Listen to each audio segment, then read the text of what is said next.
Israel की जानिब से ईरान जंग के लिए इराक में खुफिया फौजी अड्डा बनाए जाने का इंकशाफ हुआ है। अमरीकी अखबार वॉल स्ट्रीट जर्नल के मुताबिक इसराइल ने इराक के सहरा में खुफिया अड्डा कायम किया और उसका दिफा किया।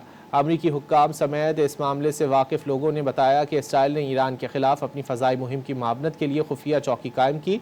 इसी चौकी से इराकी फ़ौजियों के खिलाफ भी फ़ज़ाई हमले किए गए। रिपोर्ट के मुताबिक इराकी फ़ौजी खुफिया इसराइली अड्डे का पता लगाने के करीब पहुँच गए थे। इसराइल की फ़ज़ाइया के लिए लॉजिस्टिक मरकज़ के तौर पर काम करने वाली बेस पर खुसूसी दस्ते मौजूद थे। अमरीका को ईरान जंग शुरू होने से पहले अड्डे की मालूमात हासिल हो गई थी। रिपोर्ट के मुताबिक खुफिया अड्डे में सर्च एंड रेस्क्यू टीमें भी मौजूद थीं, जिन्हें तैयारा गिरने की सूरत में पायलट की मावनत के लिए तैनात किया गया था।